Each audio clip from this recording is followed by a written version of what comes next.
नमस्कार, मैं अमित श्री अरविंदो सोसाइटी की ओर से आपका हार्दिक स्वागत करता हूं।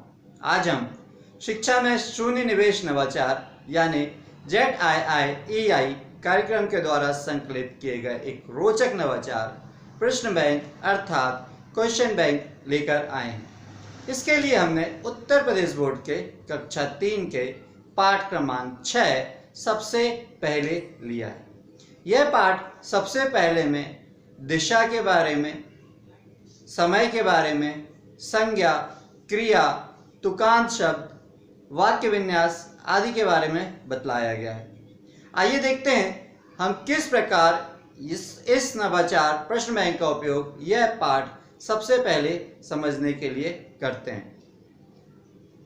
यह नवाचार प्रश्न बैंक में विद्यार्थी पाठ की विषय वस्तु के आधार पर, पाठ की समझ के आधार पर बहुत सारे प्रश्न बनाते हैं और उन प्रश्नों के उत्तर प्राप्त करके पाठ की समझ और अधिक विकसित कर लेते हैं।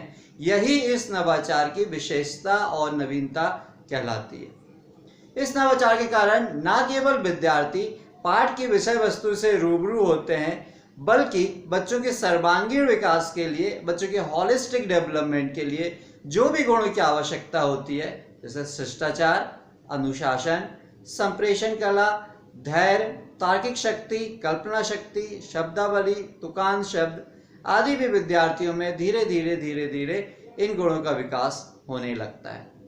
तो आइए देखते हैं कि किस प्रकार से इस नवाचार का क्रियान्वयन हम कक्षा में कर सकते हैं। जिस दिन कक्षा में इस नवाचार का क्रियान्वयन किया जाना हो, उससे पहले शिक्षक यह सुनिश्चित कर लेते हैं कि इस पाठ की निर्माण, व्याख्या और समझाइश कक्षा में हो चुकी होती हो। शिक्षक सारे विद्यार्थियों को कक्षा में 7 समूह में बांट देते हैं, 7 समूह में डिवाइड कर देते हैं। हर समूह का एक प्रतिनिधि नियुक्त कर दिया जाता है और सभी को फिर पाठ की समझ के आधार पर प्रश्न बनाने होते हैं और सभी का एक प्रश्न बैंक बन जाता है। जब 7 समूह का अपना अपना प्रश्न बैंक बन के तैयार हो जाता है तो सभी अपने अपने प्रश्न बैंक आपस में आदान प्रदान कर देते हैं, एक्सचेंज कर देते हैं। उससे सभी विद्यार्थियों को सभी प्रश्न की जानकारी हो जाती है।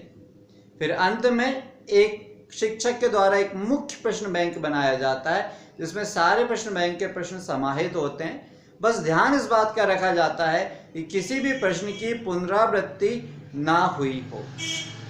इसमें जो विद्यार्थी प्रश्न बनाते हैं ये लघुत्तरीय, अतिलघुत्तरीय, दीर्घोत्तरीय, व्याख्यात्मक हो सकते हैं। सारे प्रश्न बनाने के बाद मेन जो क्वेश्चन बैंक है उसके आधार पर शिक्षक सभी विद्यार्थियों को उसके आंसर, उत्तर नोट करवा देते हैं और बच्चों में पाठ की समझ और अधिक विकसित हो जाती है। उदाहरण के तौर पे हम देख सकते हैं कि किस प्रकार के प्रश्न बच्चे इस प्रश्न बैंक में रख सकते हैं। जैसे चिड़ियों की आवाज़ कौन सुनना चाहता था? चिड़ियों की आवाज़ कभी सुनना चाहते थे। सूरज किस दिशा से निकलता है? सूरज पूर्व दिशा से निकलता है। सुनहरे बादल किस दिशा में थे? सुनहरे बादल पूर्व दिशा में थे। पहले का तुकांत शब्द क्या होगा? पहले का तुकांत शब्द सुनहले होगा। इसी प्रकार से सारे जो क्वेश्चन है वो विद्यार्थी इस नवाचार में, इस पाठ में रख सकते हैं, अपने प्रश्न बैंक में लिख सकते हैं। हमें उम्मीद है कि ये नवाचार आपको जरूर पसंद आया होगा और इस नवाचार का क्रियान्वयन आप अपनी कक्षा में जरूर करेंगे और हमें पूर्ण विश्वास है कि इसके बहुत अच्छे परिणाम, सकारात्मक परिणाम आपको देखने को मिलेंगे, जिससे आपके स्कूल की लर्निंग आउटकम में जरूर वृद्धि होगी। यदि ये वीडियो आप फेसबुक पर देख रहे हैं तो ZIIEI का फेसबुक पेज जरूर लाइक कीजिए।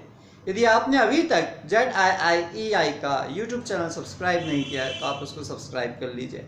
नीचे डिस्क्रिप्शन पे इनोवेटिव पाठशाला मोबाइल ऐप का लिंक मौजूद है जिसे आप डाउनलोड करके इसी प्रकार के रोचक, मनोरंजक, ज्ञानवर्धक नवाचार प्राप्त कर सकते हैं और अपने स्कूल का लर्निंग आउटकम में और वृद्धि कर सकते हैं। वीडियो देखने के लिए बहुत बहुत धन्यवाद। नमस्कार।